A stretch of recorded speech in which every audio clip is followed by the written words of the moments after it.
Thank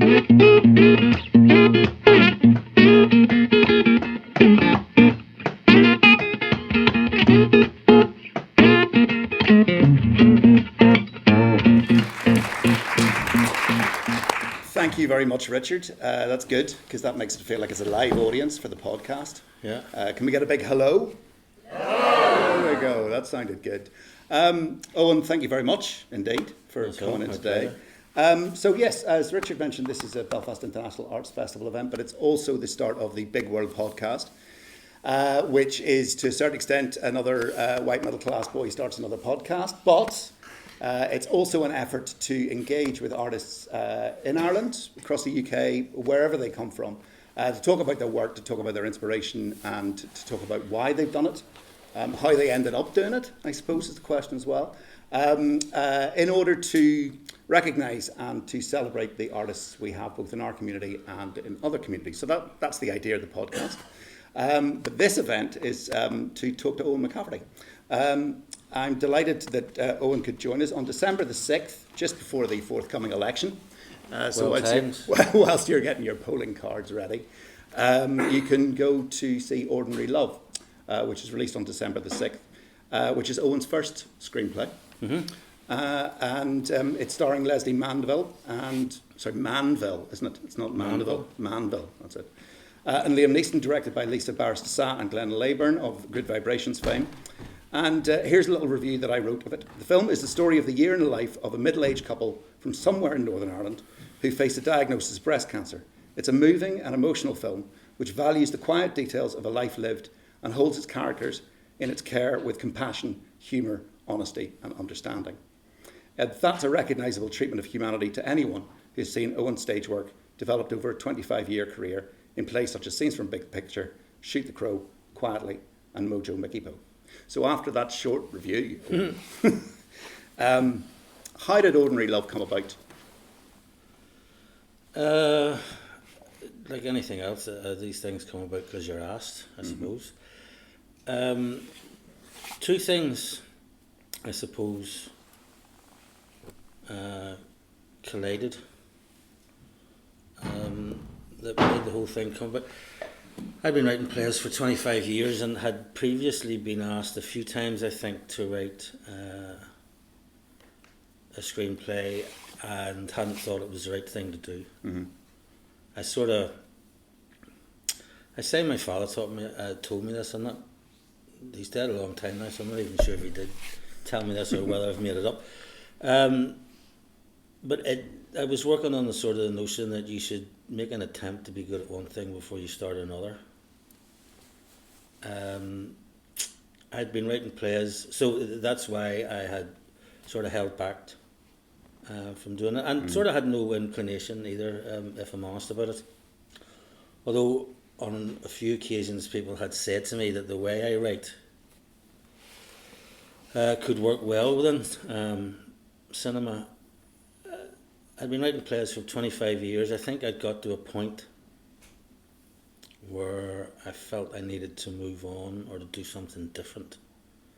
And the last couple of plays that I'd written, Quietly and Far Below, were both written in real time. Mm-hmm. And that was a departure for me, and it did feel as if I was in some way, I don't even know if this makes sense, but in some way was making an attempt to write movies for the theatre, because that's the way that felt to me, as opposed to writing a play. I wanted an audience to look upon this as something like an event that was unfolding, and it to feel as real as it possibly could. Yeah. The more that I thought about that, the more that it sort of pushed me towards the idea of writing a screenplay. Mm-hmm. At the same time that was happening, or just before that had happened, my wife Peggy had taken breast cancer. Mm-hmm.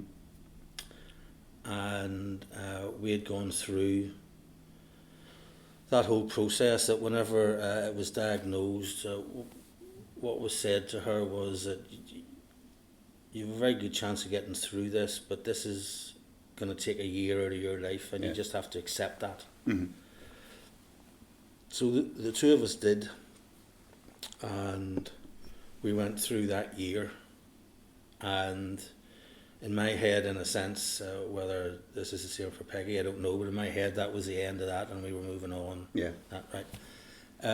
There's a close friend of mine, David Holmes, who is involved in a film company called Canderblinks. And David had said to me on a few occasions, you should write about that. Yeah. You should write a movie about that. And I had, in a very sort of point blank way, I said, no, I don't want to do that. I don't want to have to re-enter that world. Yeah. Was one thing. Because another, it was too difficult to... Well, it is. I mean, you do, whenever you're doing something, like, you do have to immerse yourself in it. And it does, for the time that you're doing it, take over. Now, after you've done it, it'll leave you again, but at that, whenever you're going through that, the experience of reliving it can be quite intense. I also thought that I couldn't work out a reason why I'd want to do that. And thirdly, I thought, well, if I'm going to write a movie about that in just a practical way, in a personal way, is going to involve Peggy as well, because she's going to be living with me while I'm doing this. While you're reliving, and that in itself could trigger something off. You know, notwithstanding what she's going through already, right? So I kept on saying no, and David, being the persistent dude that he is, we were out having a pint one night, and he asked me again. And I went home and thought about it and said to Peggy, what do you think about that? Should I be doing that? And she said, well, yeah, maybe you should. Maybe that. Okay. And I couldn't... So we talked about that for a while, and I the reason I eventually agreed to it was that I thought, and I don't normally do this, by the way, this isn't how I think about these things. I think just that because this incident was directly connected to us, and by the way, I mean, the movie that you hopefully go and see isn't our story. Yeah, no, right? Of course. That's just the starting off point for it. But I sort of felt maybe this is worthwhile doing if some good could come from it. So, and that's how it proceeded then. I eventually said yes, and everything sort of kicked into gear at that point. And it was never, it never crossed your mind that it would be a stage play, or it wouldn't have made. It wouldn't. I don't think. No, but I know how I had envisaged doing it. It wouldn't have been possible to do it on stage because I didn't want to concentrate on. It was never going to be a movie about cancer. You couldn't write a movie about cancer. I don't know what that would be.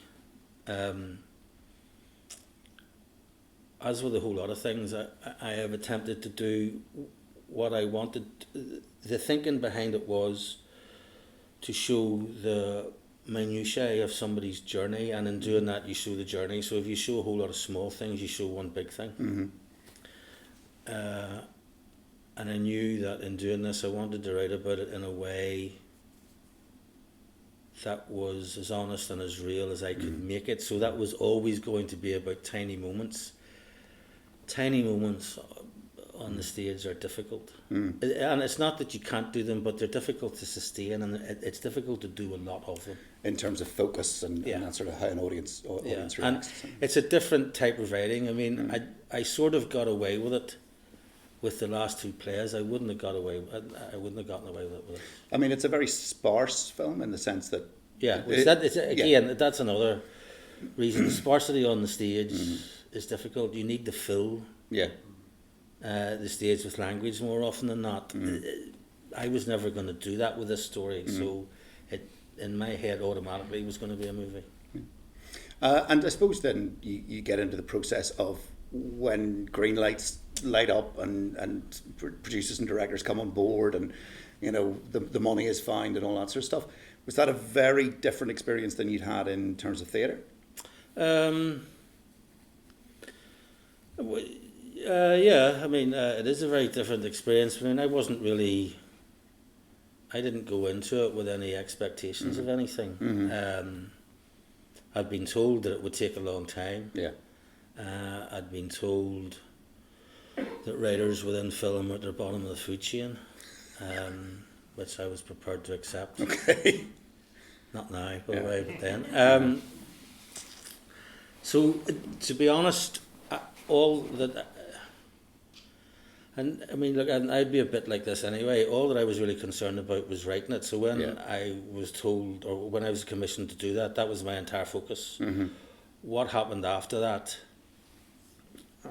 I to be honest, wasn't overly concerned about. At the time, I mean, you thought, well, that'll happen once I've done it. If it's good enough and if they want to do it, they'll find a way of getting it on, which is what you would do anyway, because that's their job. Yeah. Okay. So the only expectation I think I had was that it was going to take a long time. Yeah. You know, so the idea that isn't the case necessarily in theatre, although it can be, but it isn't normally. I was expecting that to take about 6 or 7 years. 6 or 7. Right. Okay. So really, only the turnaround was only about 2 years, was it? Or? I'd written it when I was working in America for 6 months, from January to June, and I'd written it then, and it started shooting the following summer. Right. Okay. So it was pretty quick then. Yeah. And I suppose, I mean, it was funny. I was reading scenes from The Big Picture the other day, and it was what character Cooper Jones. He says his description of movies is somebody makes up a story about people in America, and then you sit and watch it, which seemed fairly kind of base. But when you sat and watched it in Toronto, which is I think was the main premiere, was that. So first time you'd seen it on a really big screen, and to see it like that? It's the first time I'd seen it on a big screen with an audience. Yeah. I'd seen it on a big screen twice, once on my own, and once with Peggy, and one of my sons, Owen. So it was the first time I'd seen it on a big screen with an audience, And how was it? It was it was a good experience. On that quote that you picked up from... in the play, I mean, one of the things that I was very... And I mean, look, I was sort of in a privileged position here as well, that because David had asked me to do this, how I felt about it was going to be taken on board a lot more than... and plus, I knew the people who were going to be directing it and things and involved in it, in producing it. How I saw it was going to be considered a lot more than it may have been if I hadn't known those people, right? If you were just a writer on if it was just a normal gig in that sense. So from the very start, I had always said that what we should be aiming to do, I don't know whether this will make sense, I hope it does, but what we should be aiming to do is write a European movie. Yeah. Not just write the movie, produce a European movie. And what do you mean by that? What do you mean when you say European? That it was going to take its time, that it was unsentimental, that it wasn't afraid in a sense of being undramatic. Okay. I mean, I suppose that requires a bit more explanation. I don't think that it is undramatic at all, but. I mean, the drama in it isn't necessarily obvious. That it holds its nerve regarding the notion of making a genuine attempt to talk about life. It doesn't search for reactions. It doesn't. No. You know, that's what I felt about it, and plus that there is a certain pace to it. Yeah. And shot in a certain, there's a certain cinematography to it, the whole thing. Yeah. But no, it doesn't. It's not. No. Somebody's dropped their crutch up there. So it's my attention span. And there was a lack of there's a lack of a a story like that could be easily, and has been many, many, many times, used as a kind of a sentimental, emotional journey, and the drama and the kind of feeling within it is ramped up all the time. The feeling you get when you watch Ordinary Love is that actually this is an honest telling of how real people react to situations like that, where it's not simple and it's not straightforward, and the answers aren't always, you don't always say the right things, that sort of thing. Well, the whole notion of it was from the very start that you wanted to look at a normality. Mm-hmm. I mean, look, people shouldn't be getting confused about that. Whenever I say that, it was never anybody's intention, for example, to make a documentary. You're looking at normality in an artistic way, which is all those other things added on to it, right?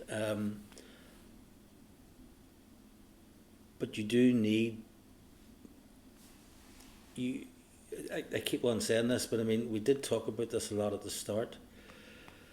In situations like that, especially with a movie, you get this less in theatre, I think, but maybe it's happening more and more, but because there's so much money involved in making movies, you can be pushed and pulled in certain ways about what a distributor's expectation may be of what you're going to produce. So immediately when you turn around and say, oh, we're going to write a story about two middle-aged people that are going through the process of one of them having cancer, and they automatically think in a sentimental way, they automatically want to promote it in that way. You have to hold your nerve in that and pull back from that. And did you, I mean, it feels to me as if you did. Oh yeah, my experience of it was, I mean maybe I would have even gone further, but then I mean I'm not, I'm not responsible for the whole thing. Yeah, of course. And probably in me going further would have wrecked it in my self-destruct. What people sometimes with the film industry is the food chain is so much longer. Yeah. In terms of who's making decisions, can be a very, very, very long chain. Yeah. Leading all the way back to sometimes offices many, many, many thousands of miles away. Yeah. And that can mean that actually it's maybe not less immediate, but the decision making process can be difficult in that sense. Well, you're not. I mean, I'm not involved in it. It's as simple as that. Once I've done my job, are now. That's it. You can't go back now. You're in the film industry. Oh well, yeah. I'm sure the film industry is quaking in its boots about what I'm going to say about it. There's an office in Burbank ready for you there.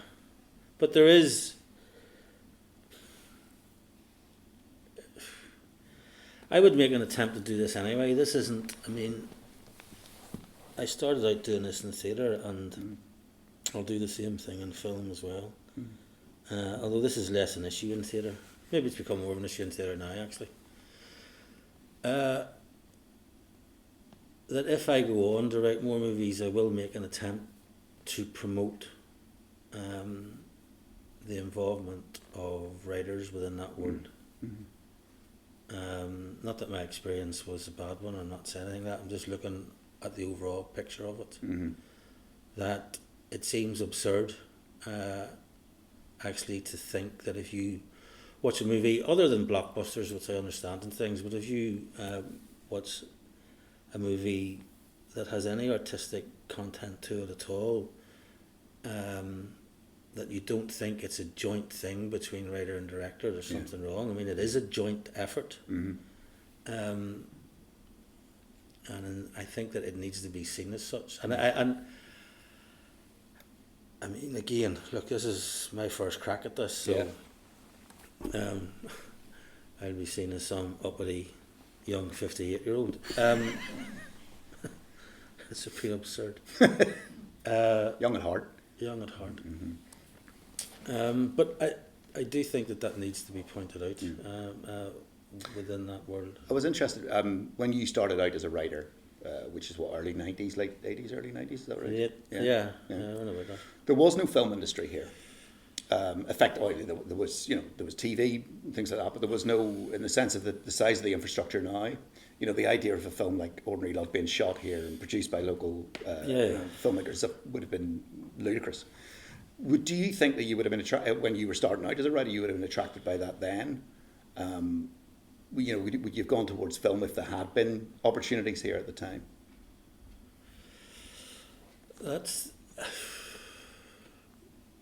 don't know. I don't know, but almost certainly yes. Mm-hmm. I mean, I was brought up watching TV. Mm-hmm. So, and in the knowledge that I wasn't going to write prose, Mm-hmm. Your options are limited. Yeah.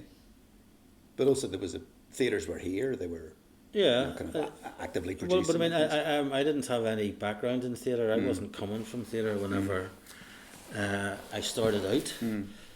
So, and that's the reason I'm saying almost certainly. I think, the honest answer to that is if I had been given the choice, which you never are, and would have been absurd anyway, as if the whole artistic world was waiting on me arriving or something, saying, what do you want to do? Your time has come. Yeah, Owen's arrived, right. If I'd have been given the choice between theatre and film, I think I would have chosen film because you have the opportunity to write for a bigger audience, and now I think having had that experience, you also have the opportunity to paint as real a picture as you can, and I think deep down that's what attracts me to something. You know, that if I was a pro,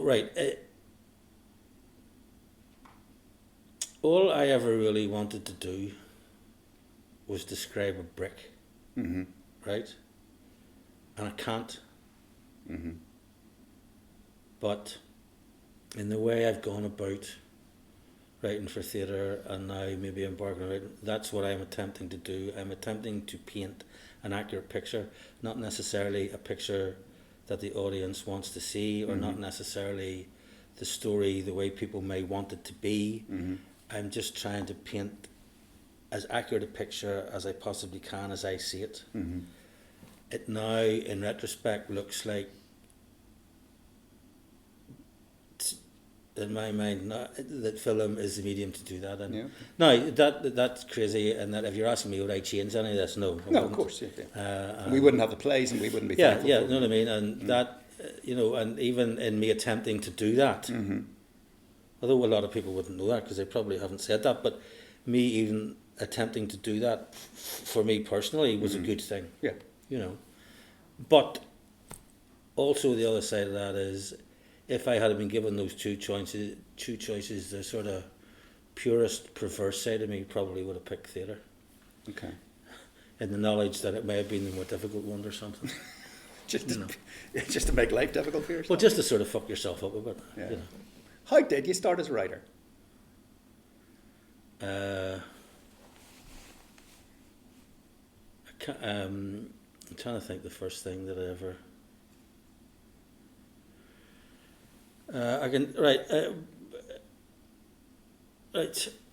This goes back a bit before than I had previously said. I can tell you how I first started writing plays, but I think things started a bit before that. I had there's two sort of things that I remember.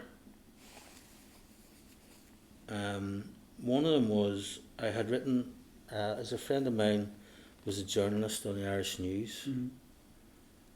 And I'd said to him that I wanted to write sort of comedic type slice of life, something type of articles. And I ended up writing about 3 of those for the Irish News. I think before I had an argument with the editor about something. Right. Which everybody knows me in this call, I wouldn't be surprised about. The other thing was, this actually, now I think about it, relates back to David Holmes again. One of David's sisters, who sadly passed away a few years ago, Margaret, was a fashion designer. And I remember that we used to drink in the same bar near Elmer Road, the Parador. And I'm trying to think what age I would have been then, about 18. And I remember suggesting to her that what I wanted to do was to sort of write character studies of the people that drank in that bar, and that she could sketch them. Mm-hmm. Now, nothing ever came of that. So, I remember suggesting that. Yeah. And so there was an impulse. There was, you know, in terms of, it was always something you were interested in. No? Not necessarily. I think there was always. Whenever I was at school, I was always aware that the type of story that I told was slightly different from the types of stories other people told. Okay. That's about the only way I could describe it. Yeah, no, I know what you mean. Okay. And so, I mean, when you got up and running, you got and started writing pieces of theatre, and you started off with one act sort of monologues and things like that? No, started out with the first play. I think it was about 5 or 6 in it. Was called. Don't test me. I haven't written it down in a piece of paper. Something to do. Winners, losers, and non-runners. Oh, yeah. Okay. What happened was what was I doing? Oh yeah, I was making an attempt to write short stories, which were shit. I was sort of. Peggy and I lived in a big terraced house in High Park Avenue. It was just the two of us. It was freezing all the time. There was no radiators. There was fucking no radiators and nothing in it. It was continuously freezing. Yeah. And I used to go up into the attic in the evening, out of boredom, I imagine, and just scribble stuff, thinking that they were short stories. I wasn't really sure what they were, to be honest. Yeah. And they got nowhere, and they were garbage. And I don't know where actually. Peggy said to me that they were full of dialogue. Mm-hmm. Why don't you write a play? Now, she wasn't involved in theatre, neither was I. And I, again, you see, not when you're doing, you know, that sounds like something daunting. It didn't feel like daunting to me. I just went, yeah, I'll have a crack at that, you know. Okay. Two things happened there. Well, a few things, some of them practical, others I don't know what they were connected with. Looking back on that, not having been involved in theatre, I think having been 2-3 plays as an adult, I had this feeling, rightly or wrongly, that I sort of instinctively knew what to do, even though in a practical sense I actually didn't know what to do. Yeah, you know, training or anything. Yeah, and so I just worked away at that. And what I mean by that was I just didn't do it. Mm-hmm. I'd written notes, and when I was writing dialogue, I would write notes down beside it about the notion of emotional points and all this type of stuff. That's what I just mean, but I sort of instinctively knew to do that. Yeah. Nobody was telling me to do that. Yeah. At the same time, Peggy's dad, Eddie, was in a community play in the Short Strand called The Stone Chair. Oh, yeah, okay. I think he played the priest in it. Mm-hmm. So that's which is the first time, from what I remember, from what I was told, that was the first time that man had ever acted. He would have been about 70 years of age. Yeah, okay. Anyway, that was written, and I don't know if it was directed. It wasn't directed by Martin, but that was written by Martin Lynch. Yep. Now, the one thing I did know when I was scribbling down my notes and things was that because I wasn't connected to theatre, that unless I made some type of contact with somebody within theatre, that you could be doing this a lifetime and nobody hear tell of it. Yeah. And that would seem like a waste of time. Mm-hmm. So I said to Eddie one night when he was going down to rehearsals, I didn't know Martin or anything, I didn't know any of these people, right? I can't remember what I was working at the time, something weird and wonderful, I'm sure. Wasn't when you were working in the abattoir, no? No, that was before that. Oh, okay. I might have been a trainee accountant then. Don't know what I was doing. Fuck, that's a long time ago. Right, so I said to Eddie, when you're down at rehearsals, if Martin Lynch is there, tell him that your son-in-law is writing a play, and would he read it? And this was all, by the way, the whole thing was handwritten. Mm-hmm.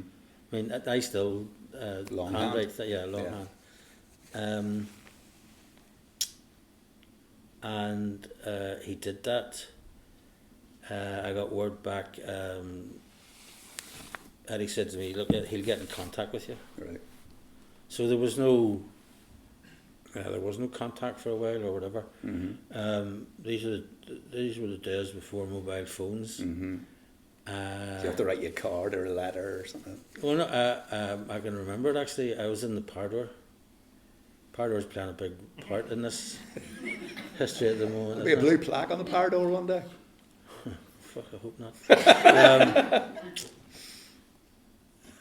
And barman who was behind the bar, phone went and says, "Phone call for you." Taking phone calls in the pub, that's old school. And it was Martin had phoned up our house. Peggy gave him the number of the Pardour, and Martin phoned up the Pardour and said they'd read the play and he wanted to meet. So we met up, and from that, Martin had a theatre company that he hadn't used for a while, called Point Fields. Mm-hmm. So he sort of restarted that, and I helped him out a bit with that, Mm-hmm. and the play went on. That was the first, I think it went on in the OMAC. Yeah. So that was the first play, and then I was Wow. lucky enough to things slotted in after. Well, not always slotted in. I mean, I had as much rejection as I would had anything else. But that's true. I mean, I suppose in terms of, you've spoken a bit about Belfast. I mean, many of your plays are about Belfast. What's interesting maybe about Ordinary Love is that it's not of a place. It is obviously filmed in Northern Ireland, and they are Northern Irish people, but it's not. There's no context, or you wouldn't know. It could be anywhere, is what I'm trying to describe. Mm-hmm. But you've talked about your sort of relationship with the city of Belfast as being at once sort of what was the quote, liberating and at the same time limiting. Did you when this is what you say to journalists, you say, and then they print it and I can read it. Okay. But I'm interested in kind of, if in terms of writing films and things like that, are you going to move away from that sort of relationship with Belfast?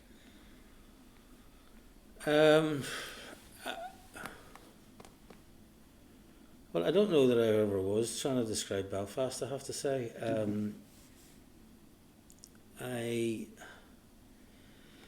This isn't the case with all players, but I mean, with many of the players, what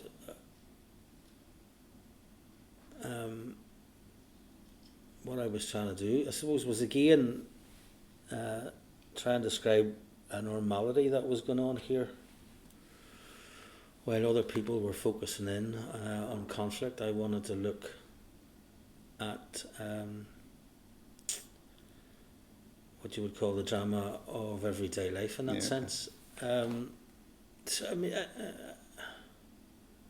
so it just I wouldn't have ever said that I was trying to describe Belfast, even though I remember thinking at the start, and I mean, this was, I don't think I ever did this, but I mean, it was whenever, well, it's the case for me anyway, whenever you're doing something, you have to give yourself reasons to do it. I mean, you just don't sit there willy-nilly and scribble things down. And at the start, one of the things I wanted to do was to take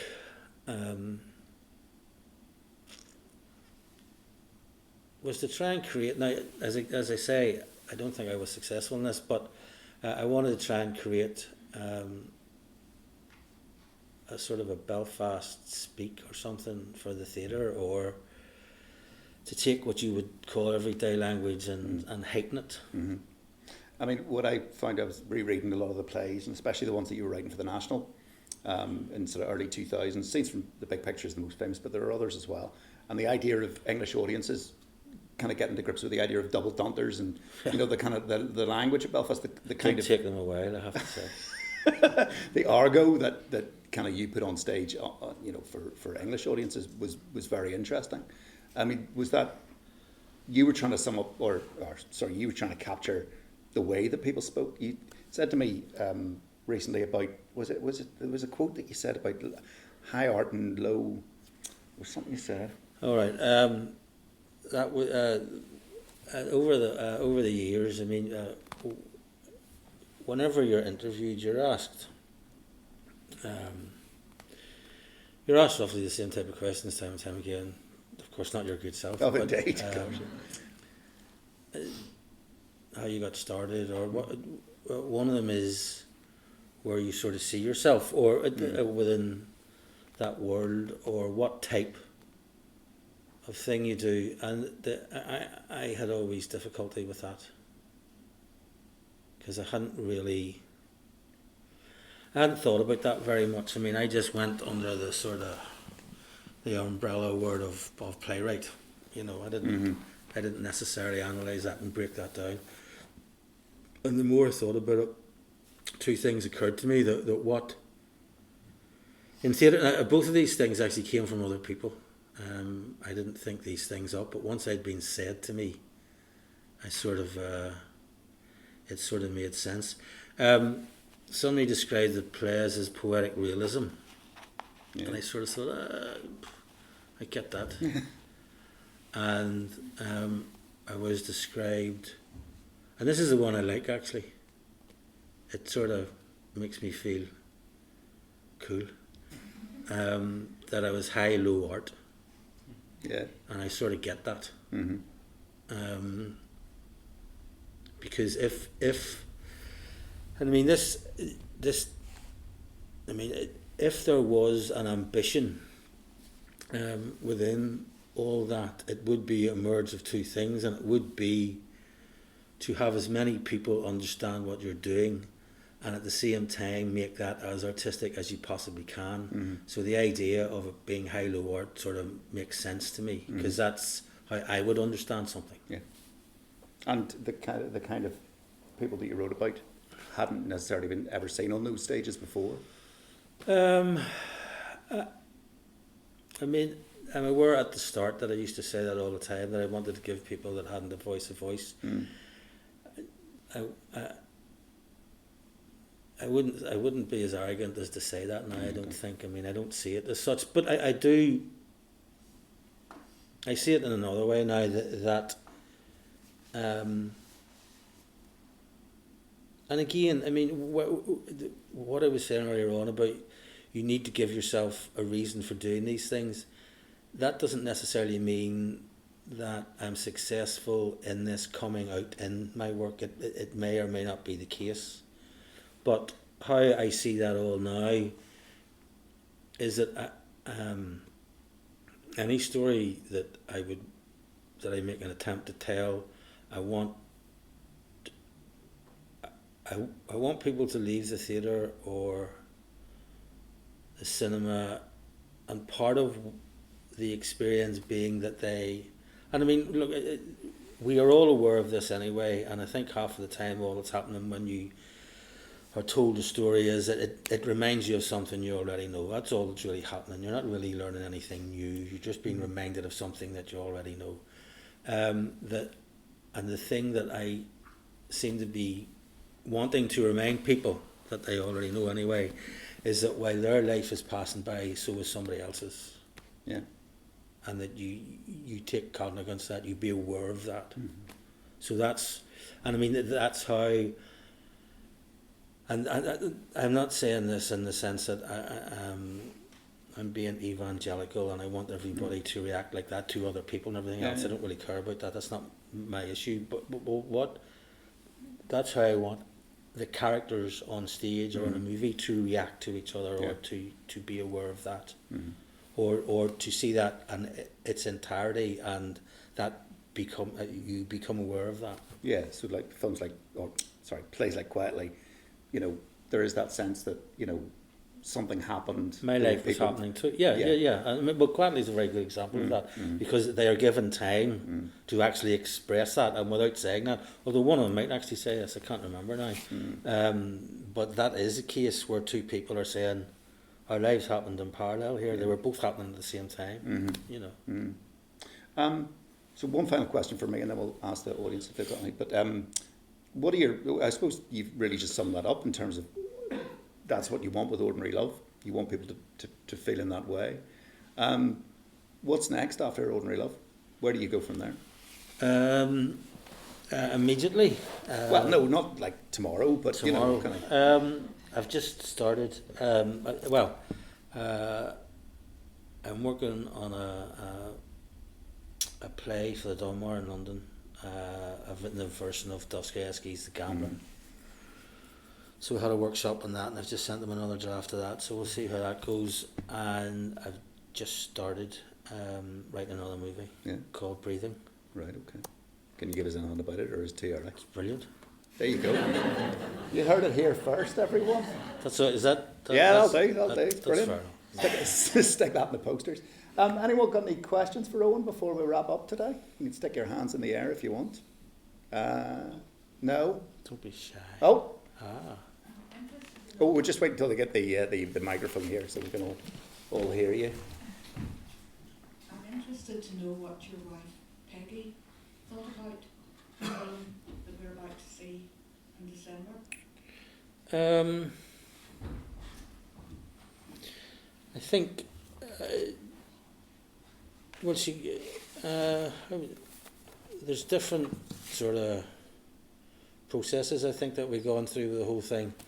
The first time that she saw it, I think it was a very emotional experience for her because it maps out practically the same process that she went through when she was being treated for cancer. So she was definitely reminded of that experience emotionally. When they were making the movie, she was involved a bit in a practical way. I think she was fine that didn't seem to, whether she enjoyed it or whether she hated it, I don't know, but I don't think it was either, to be honest. I think, that was just a practical thing. No, I think that she thinks, it's difficult to talk for somebody else here. Yeah. I think that she thinks that the movie, I can't answer that actually. She's always at pains to do this, and she would want me to say this actually. The movie isn't about us. You have to be, I need to be very clear about that. That isn't what I would do. Yeah. Anything that I've written, I mean, you could say that about Quatley in the sense that there's a real event that is connected to the writing of that play. That's only a starting point for me. You know what I mean? Once I've got that in my head, I leave that behind and basically sit in a room and make all this shit up. But so from that point, I mean, I should want to say that it's not about us. So there is there's a bit of distance. Yeah, there is distance from it.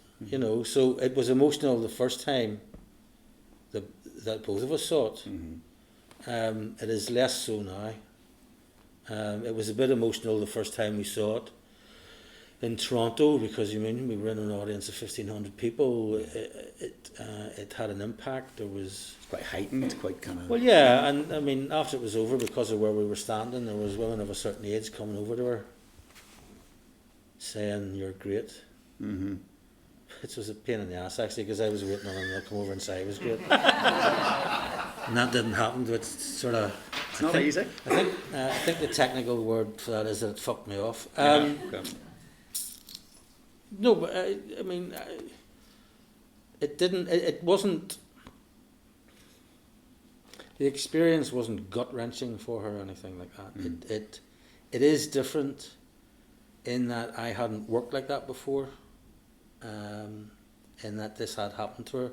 But I did say, I mean, I was very clear about that from the start.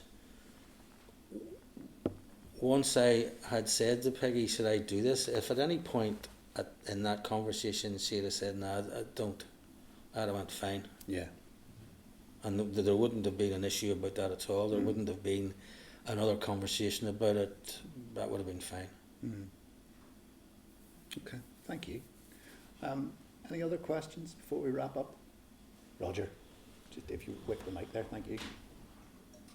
I'd just like you to say a bit more about how the playwriting developed, because you talked about setting your play to Martin Lynch and getting one play put on, and it felt like, and then the rest is history. I'm interested in what happened next. What happened next? Question of sport. What happened next? Yeah. What, in an artistic way, what happened next was I wasn't happy with the play. Winners, losers, non-runners. I didn't feel that I had given. I didn't feel that I had given the main character, who was called Gus,